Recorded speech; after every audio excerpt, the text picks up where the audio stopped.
Assalamualaikum warahmatullahi wabarakatuh. Saya Isti Rahmawati dari kelas 5 PGMIC kelompok 3 Praktikum Bahasa Indonesia akan mempresentasikan materi tentang praktik pembelajaran sintaksis bahasa Indonesia. Pertama, yaitu pengertian sintaksis. Sintaksis dapat dikatakan sebagai bagian dari ilmu bahasa yang mempersoalkan hubungan antar kata dengan satuan-satuan yang lebih besar dalam satu kalimat. Menurut Zainal Arifin, sintaksis adalah cabang linguistik yang menyangkut susunan kata di dalam suatu kalimat. Kemudian ada fungsi sintaksis. Fungsi sintaksis akan menghubungkan kata atau frasa dalam kalimat tersebut. Artinya, fungsi itu memiliki hubungan dengan urutan kata atau frasa dalam suatu kalimat. Nah, fungsi utama sintaksis dalam bahasa Indonesia adalah subjek, predikat, objek, keterangan, dan pelengkap. Adapun fungsi lain dari sintaksis seperti atribut atau yang menerangkan, kemudian ada koordinatif atau yang menggabungkan secara merata atau secara setara, dan yang terakhir sebagai subordinatif atau yang menggabungkan secara bertingkat. Selanjutnya, alat sintaksis.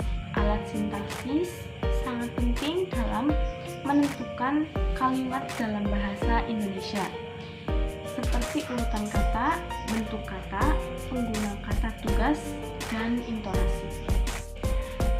Urutan kata dalam bahasa Indonesia sangat penting karena urutan kata dipindahkan harus dengan makna yang tepat. Misalkan kita ambil contoh kata kemarin. Nah, kita buat kalimat dengan kata kemarin. Yang pertama, contoh kalimatnya, saya kemarin terjatuh dari sepeda motor. Yang kedua, dapat dirubah urutan katanya menjadi saya terjatuh dari sepeda motor kemarin. Yang ketiga, kemarin saya terjatuh dari sepeda motor. Nah, ketiga kalimat tersebut satu makna tetapi dengan urutan kata yang berbeda. Itu adalah contoh kalimat yang benar. Nah, kemudian saya akan tunjukkan contoh kalimat yang urutan katanya itu tidak benar. Saya ambil contoh kalimatnya seperti ini. Ibu sedang menggoreng ikan. Ibu sedang menggoreng ikan. Kemudian kita rubah dengan urutan kata dengan merubah urutan katanya. Tetapi kita mencontohkan yang salah. Nah, yang salah seperti ini. Ikan sedang menggoreng ibu. Nah, kemudian ibu menggoreng ikan sedang. Ini adalah contoh kalimat yang salah karena makna dari kalimat itu tidak benar. Tidak mungkin ikan menggoreng ibu seperti itu. Selanjutnya yang kedua yaitu bentuk kata. Bentuk kata merupakan hal yang sangat penting juga dalam kajian sintaksis karena menunjukkan keberterimaan maknanya dalam bahasa Indonesia. Seperti biasa, saya akan mencontohkan kalimat yang benar dan kalimat yang salah. Yang pertama, contoh bentuk kata kalimat yang benar yaitu nasi dimakan ibu. Yang kedua, ibu memasak di dapur. Nah, kalimat yang pertama atau contoh yang pertama adalah nasi dimakan ibu. Itu menunjukkan bahwa nasi itu dimakan ibu.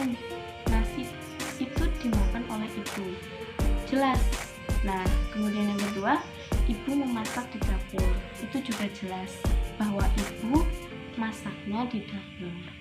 Kemudian ada contoh kalimat yang salah. Yang pertama ada nasi makan ibu, dan yang kedua ibu masak dapur. Dua kalimat tersebut kurang tepat ya. Yang pertama nasi makan ibu, kata makan itu adalah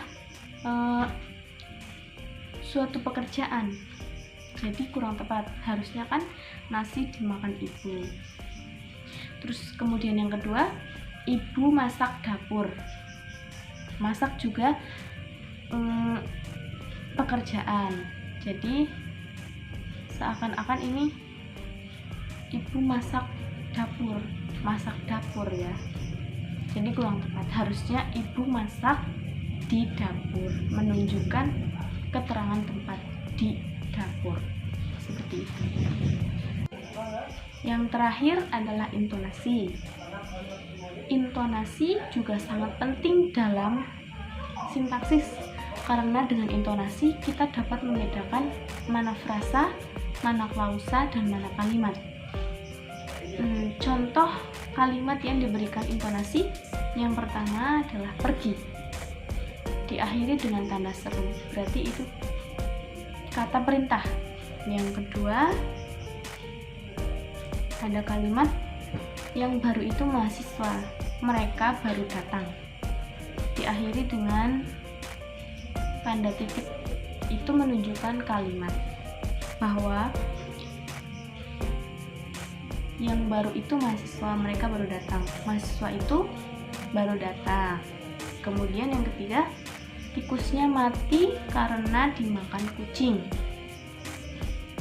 berarti tikus itu mati sebab dimakan kucing.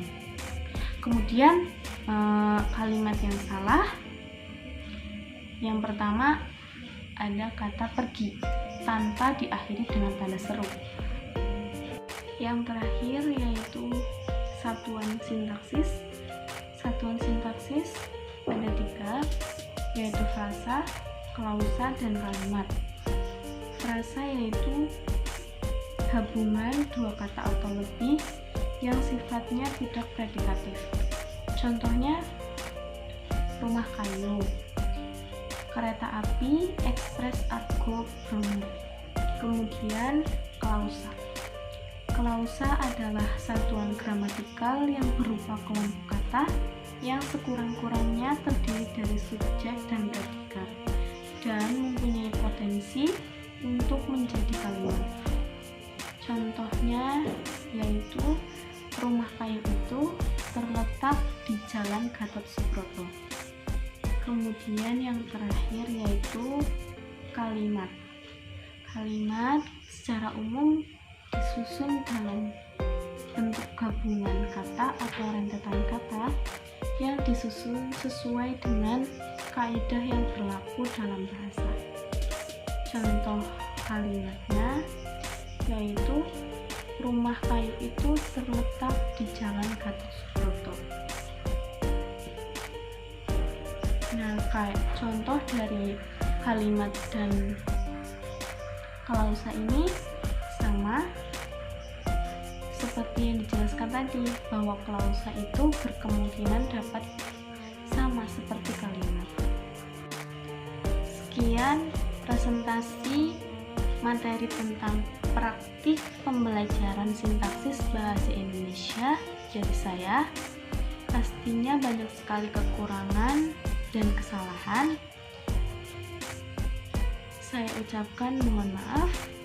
Wassalamualaikum warahmatullahi wabarakatuh.